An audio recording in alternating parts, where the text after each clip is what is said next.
제가 본 조영균 배우 이번에 저는 사실 초연 때 보고 재연을 좀 사실 못 봤어요. 못 봤는데 이번에 이제 조영균 배우를 다시 봤습니다만 정말 조영균 배우는 그냥 실현의 장인이구나라는 거를 제가 너무나 크게 느꼈습니다. 그러니까 이 추상적으로만 보일 수 있는 뭔가 되게 명예를 중시하고 사랑을 약간 '쟤는 왜 이렇게 못나서고 계속 뒤에서만 이러지? 왜 저러지?' 이런 느낌으로 여성을 되게 리스펙트하는 그런 느낌으로만 계속 사랑의 어떤 결정체? '사랑이란 이런 것이야.' 이런 느낌으로만 다가가다가 조용균이 만들어 놓은 시라노를 보니까 거기에 슬픔이 한 숟가락 얹어져 있는 거예요. 처음부터 끝까지. 처음부터 끝까지 애절한 슬픔이 한 숟가락 탁 얹어져 있는데 와 이게 시라노를 그냥 딱 설명해 주더라고요. 그다음에 또 하나는 뭐가 있냐면 이 시라노라는 인물을 표현해야 되는 그 배우의 원래 성정 있잖아요. 성정. 그 배우의 성격. 이게 시라노라는 인물이랑 너무 잘 결합이 돼 있는 거예요. 그래서 조윤긴 배우가 갖고 있는 어떤 되게 착한 성격 있잖아요. 되게 착하고 사람이 되게 약간 수더분하고 이런 느낌이 이 캐릭터에 너무 잘 묻어나면서 인물을 그냥 쭉 설명해 주는 거예요. 그래서 저는 이번 사면 정말 저 며칠 전에 정말 진짜 어렵게 봤습니다. 공연을 진짜 어렵게 봤는데 저 진짜 너무 놀랐어요. 너무 놀라서 진짜 약간 머리를 한 대 얻어맞는 느낌이었어요. '아 조용긴 배우가 드디어 나한테 시라노라는 작품은 이것입니다.'라고 가르쳐 주고 있구나. 저는 공연 보면서 강의 듣는 느낌이었어요. 강의 듣는 음. 느낌. 조용긴 배우가 저한테 강의를 해 주고 있더라고요. 그래서 정말 이 자리를 빌어서도 한번 감사드린다는 말씀을 진짜 드리고 싶습니다. 그래서 이 인물이 갖고 있는 어떤 아이러니함. 결국 마지막에 록산이 나를 진짜 사랑했던 건 그리고 내 옆에 있었던 건 시라노였다는 것을 죽기 직전에 깨닫는데 결국 바로 죽어버리는데 그 어떤 상황적 아이러니 그리고 인물이 갖고 있는 뭔가 굉장히 어디로 튈지 모르는 되게 자유로운 어떤 느낌?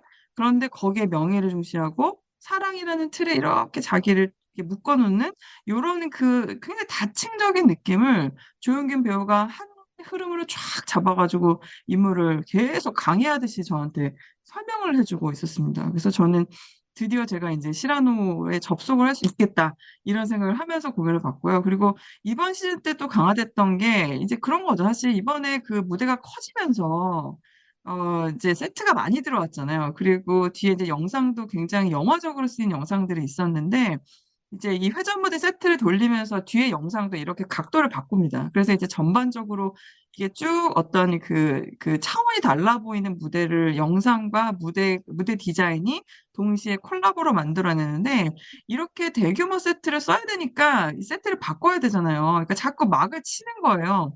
막을 치잖아요. 그래서 시라노가 그 좋은 노래를 부르다가 자꾸 앞으로 나와. 그러면 앞으로 나와 가지고 막이 뒤에 떨어지고 인제 우리는 막간극을 보듯이 보는 거예요, 노래의 마지막을. 근데 저는 그때 항상 느낌이 '나오지 마. 제발. 뒤에서 불러. 뒤에서 부르고 조명 좀 이렇게 때려 가지고 심도를 좀 깊게 만들어 주면 안 돼, 무대에?' 왜냐면 음악이 그렇게 심도가 깊게 흐르니까. 근데 자꾸 무대는 앞으로 배우를 보내고 뒤에 딱 그 커튼을 치고 뒤에 계속 바꾸는 거예요, 지금 다음 장면을 위해서. 근데 이제 이러면서 필요했던 캐릭터가 바로 우리 원정환 배우하고 우리 그 최호중 배우가 해 줬던 약간 그 덤앤더머처럼 보이는 인물 있잖아요. 음. 한 사람은 빵 만드는 사람이고 한 사람은 그 병사 중에 한 명인데 이 둘이 그야말로 정말 코믹 릴리프의 순간을 만들어 주죠. 진짜 되게 고전적인 뮤지컬의 이거 문법이잖아요. 그러니까 예를 들면 그쵸. 마치 그 우리 그 뭐랄까 그 다양한 그 어떤 이렇게 병렬적인 구조의 뮤지컬을 볼 때 막 치고 앞에 막간긋하고 뒤에 막 바꾼 다음에 다시 막 올리고 뒤에 거 하고 이런 방식으로 되게 고전적으로 푼 거예요, 김동현 연출님이. 그래서 저는 이 작품을 살린 또 하나의 1등 공신이 있다면 바로 이 두 배우입니다. 원정환과 아이고. 최우중 배우. 이 두 음. 배우가 너무나 자연스럽게 막간극을 해내요. 저는 그때 이거 보면서 예전 그 1950 년대 뮤지컬인 키스 미 케이트를 되게 떠올렸어요. 키스 미 케이트라는 작품 보면 딱 요런 캐릭터들이 등장하거든요. 갱인데 두 갱이 거의 약간 진짜 덤앤더머처럼 등장하는 갱이 있습니다, 무대를 위해서. 예. 그래서 요런 어떤 인물들이 또 보여서 굉장히 고전적인 그 문법을 갖고 왔는데 이게 역시 뮤지컬하고는 잘 맞아떨어지는군. 이런 생각을 또 했었죠. 근데 이제 이게 1테너로도 잘 보면 되게 골든에이지스러운 느낌이 있잖아요. 1테너를 잘 보면은. 그래서 이제 이런 뮤지컬의 뭔가 골든에이지 시절에 그런 문법을 또 확인할 수 있는 그런 작품이 아니었나. 이번 그 시라노의 스테이징이 그런 생각도 하면서 보게 됐어요. 그래서 여러 가지 측면에서 무대를 키우면서 무대를 이렇게 만드는 방법, 되게 자연스럽게 흐르는 방법, 이거를 이제 옛날 뮤지컬을 보듯이 그렇게 막간극 보듯이 풀어내는 방법. 근데 그 막간극에서 끝나는 게 아니라 인물이 계속 서사 안으로 들어가면서 실화는 옆에서 계속 보좌하면서 서사를 재미있게 만들어주고 윤기 있게 만들어주는 그런 인물들. 이런 것도 되게 재밌게 볼 수 있는 포인트였던 것 같습니다. 그래서 전반적으로 사면은 정말 우리 유정한 배우님, 이번 이제 대표님이죠. 알즈 컴퍼니 대표님 유정한 배우님의 시라노의 애정의 깊이를 볼 수 있었던 공연이 아니었나 저는 생각이 들어요. 이거를 여기까지 끌고 올 수 있었던 우리 유정한 배우님 진짜 박수 보냅니다, 저는. 그래서 네, 진짜 대단한 거라고 저는 생각해요. 이거 진짜 맞아요. 불굴의 의지로 여기까지 끌어온 거거든요. 근데 드디어 맞아요. 성공했어요. 맞아요. 관객들이 이제 맞아요. 알아본 거죠. 맞습니다. 저는 진짜 너무 멋있습니다. 한번 음, 하려면 이렇게 하죠. 멋있어요. 맞습니다. 네, 맞습니다. 축하드립니다. 네. 저는 그래가지고 뭔가 사실 처음에 볼 때는 이게 계속 앞으로 나오고 이게 이 심도가 작아지니까 이게 음, 그러면 저는 개인적으로 좀 집중도가 살짝 떨어지는 느낌이 당연하죠. 있어가지고 끊기는 거예요, 흐름이. 그러니까 그리고 이게 되게 중요한 장면이라기보다 정말 지나가는 인터루드 같이 느껴지는데 그 부분을 이제 말씀해 주신 것처럼 최우중 배우님이랑 원종환 배우님이 이게 뭔가 이 집중이 흐트러지는 그 순간에 이렇게 짝짝 잡아주시는 느낌이 저는 너무 음, 역시 잘하시는 분들 제가 또 좋아하는 배우분들인데 너무 좋았다. 그리고 또 음, 두 분이 또 이제 또 웃기기로 유명하시잖아요. 또 완전 인사이드 끝내죠. 윌리엄에서 진짜. 두 분 다 이제 이 윌리엄 역할 하셨잖아요. 그래서 음. 또 그 생각도 나고 역시 이래서 배우의 힘이 또 중요하다 한번 그럼요, 생각하면 그럼요. 거의 그렇게 저는 이 두 분은 코믹 캐릭터, 이 캐릭터 배우로는 한국 최고예요, 지금 뮤지컬 쪽에서. 진짜 정말 잘한다고 생각합니다. 네. 음. 멋진 두 분이었습니다. 저는 이 지점에서 우리 LP님이 말씀 주셨지만 프랭크 와일드혼이 지금 예술의 전당을 잡아먹고 있다고 그렇게 하셨었잖아요. 이 프랭크 와일드혼의 음악 세계에 대해서 우리 조이님 얘기를 좀 들어봐야 될 것 같아요. 전 좀 듣고 싶었습니다, 사실. 저도. 네, 좋아합니다. 네, 좋아하고요. 프랭크 와일드온 너무 좋아하고. 근데, 프랭크 와일드온의 장점은 한국 신화적인 선율에 있죠. 한국 관객들에게 사랑받는 선율이 뭔지를 너무 정확하게 아시는 것 같아요. 그래서 자꾸 한국 대극장 작품에 들어와서 정말 유명한 선율들을 남기고 가시는 것 같고, 또 아까도 잠깐 언급됐는데 제이슨 하울랜드 같은 엄청난 조력자가 옆에 붙어 있다는 것도 큰 장점이죠. 그리고 그 이제 음악적인 구조가 스케일이 작은 편이 아니에요.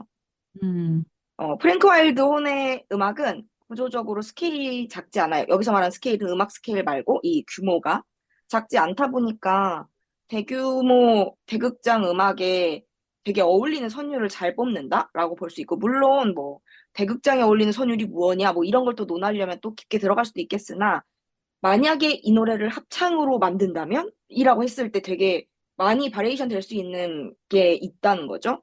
그리고 어떤 오케스트레이션으로 좀 이렇게 부풀렸을 때도 많이 할 수 있는 격가지들이 있는 그런 선율을 만들어내요.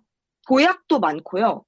근데 그 도약 사이에 있는 비화성음들과 어프로치를 잘 활용하면 또 화려하게 나올 수도 있거든요. 이제 그런 것들을 제이슨 하울랜드라는 조력가가 해주는 거예요.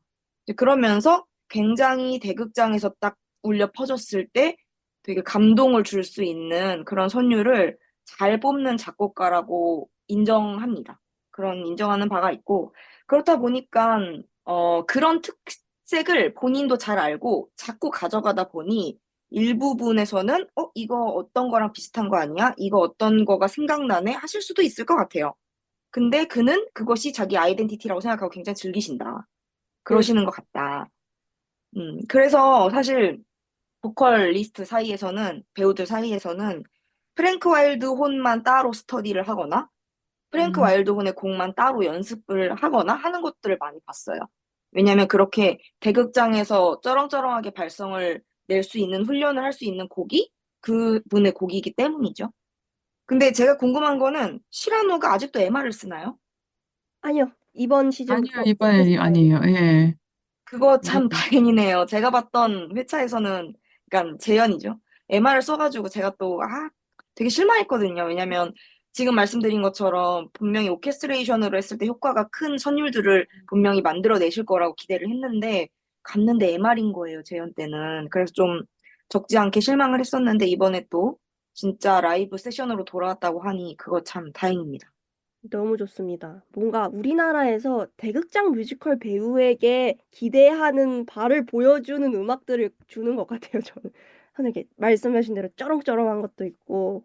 그런데 저는 그 지점에 있어서도 우리가 지금 좀 깨어나야 된다라는 말씀을 드리는 게 네. 한국에서 창작 뮤지컬이 대형 창작 뮤지컬이 없잖아요. 물론 이렇게 얘기하면 이제 제작하신 분들이 좀 섭섭해 하실지 모르겠지만 사실 신작들이 나오기가 되게 어렵거든요.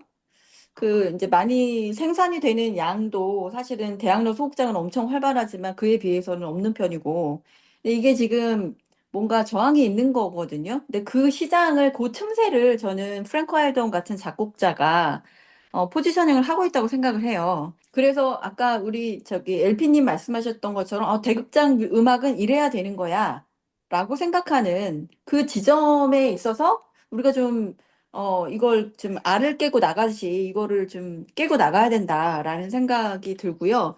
그 다른 방송에서도 제가 말씀을 드렸지만 이게 사실은 음악을 비롯해서 이 뮤지컬의 다양성이 굉장히 중요한데 그 어떤 핵심 캐릭터를 만들어내는 것이 저는 음악이라고 생각하거든요. 근데 그 음악의 측면에서 대극장 뮤지컬의 다양성이라는 측면에서 볼 때는 이게 프랭크 와일돈이 너무 점령을 하고 있기 때문에 당연하죠. 그것 또한 저희에게는 어찌 보면 고마운 지점이 있었지만, 뭐 다양성을 위해서 한국 시장에서 활동해준 고마움도 있었지만, 사실 이제는 좀, 우리가 좀 벗어나야 된다라는 생각이 저도 듭니다.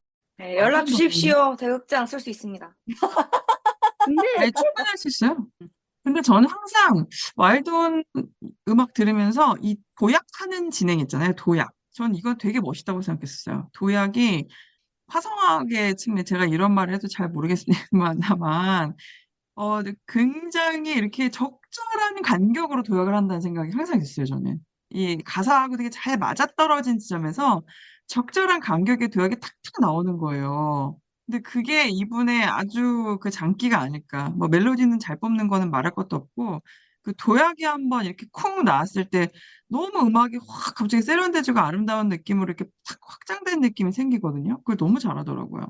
저는 참 이 작품에 대해서 이제 마지막으로 별점을 남겨야 하는데요. 참 별점 남기기가 어려운 것 같습니다. 그렇지만 이렇게 인기 있는 이유도 있고, 그리고 이렇게 초연, 재연, 사면을 거쳐가면서 매회 더 멋있어지고 더 좋은 공연이 되어가는 모습을 보면 참 좋고요. 그런 의미에서 저는 별점 3.8점 남기겠습니다.